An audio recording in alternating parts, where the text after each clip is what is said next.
Good morning, welcome to online classes.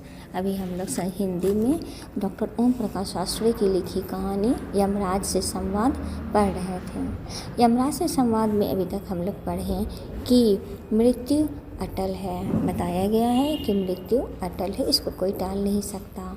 और सावित्री ने यमराज से लोहा लेकर उससे मुकाबला करके उसे हरा कर अपने पति का जान बचाया। राजा अश्वपति की बेटी जो सावित्री बहुत सुंदर थी। उसने बचपन में ही अपने पिता से संकल्प लिया था, राजा अश्वपति से संकल्प लिया था कि वह सत्यवान से ही शादी करेगी। और राजा अश्वपति जानते थे कि सत्यवान की आयु ज़्यादा लंबी नहीं है और वह यह सुनकर बहुत ही दुखी थे। वह उसे बोल नहीं पा रहे थे कि तुम उसी से शादी करना, लेकिन सावित्री अपने संकल्प ले चुकी थी कि वह अगर अपने पति बनाएगी तो सत्यवान को ही अपने पति बनाएगी। और वह चूँकि वो वचन ले चुकी थी, इसलिए वह उनसे विवाह करना चाह रही थी। और फिर नारद जी उसे बहुत समझाते हैं, सत्यवान के बारे में भी बात करते हैं कि तुम्हारा मनपसंद पति सत्यवान है, वो बहुत योग प्रतिष्ठित है, मैं जानता हूँ, एक उच्च चरित्र का स्वामी भी है, हाँ सत्य का पालक है, सत्य का पूजक है, वह साहसी और निडर भी है, एक सच्चा पितृभक्त भी है, उसमें कोई दोष निकालना सूर्य में अंधकार के समान है। मतलब सूर्य में हम लोग गलती निकाल सकते हैं, अंधकार ढूंढ सकते हैं, लेकिन सत्यवान में नहीं। अब आगे तो इतना सुनकर सावित्री कहती है कि सभी मैं जानती हूँ, मैं सब कुछ जानती हूँ। तो फिर नारद ने मुस्कुराकर कहा, मुझको एक बात और मालूम है जो शायद तुम्हें नहीं मालूम। वही बात मैं अभी तुम्हारे पिताजी को बता रहा था, शायद तुम तो उसे सुन भी न सको।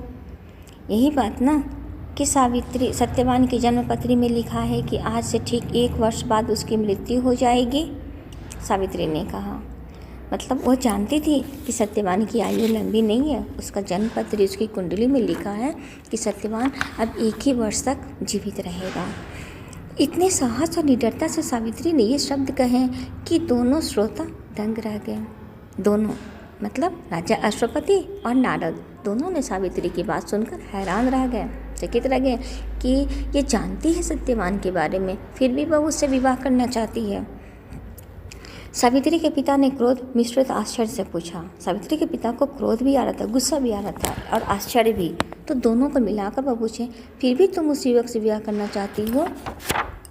उनकी जवान लड़खड़ा रही थी, वे अपनी बेटी के भविष्य को लेकर चिंतित थे।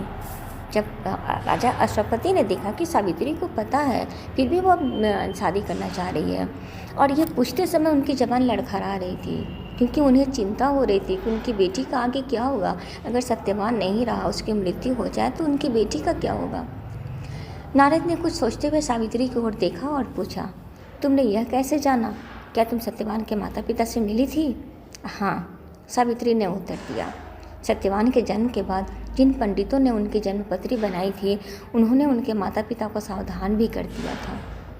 नारद ने कहा, एक बात बताओ सावित्री, क्या तुमको भय नहीं लगता? जब नारद ने पूछा सावित्री से कि तुम्हें कैसे पता है, तुम कैसे जानती हो सत्यवान के बारे में, क्या तुम मिली थी उसके माता पिता से?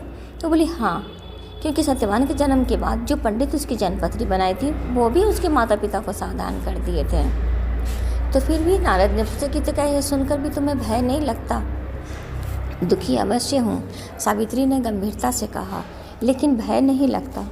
यदि मैं सत्यवान से विवाह करूँगी तो मेरे भाग्य का प्रभाव उसके जीवन पर पड़ेगा, और संभव है कि होनी को रोका भी जा सके।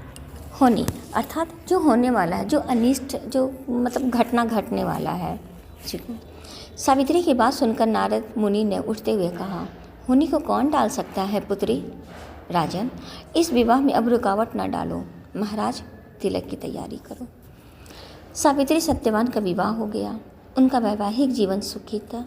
सावित्री को तो लगता था कि जितना सुख वन में है उतना महल में नहीं। बहुत सवेरे सूर्य की पहली किरण के साथ सावित्री की आंख खुल जाती। सास ससुर उसको इतना लाड़ प्यार करते थे कि वह पति की मृत्यु की भविष्यवाणी भी ऐसे भूल गई जैसे उसने कभी जाना भी ना हो। Thank you. Have a nice day.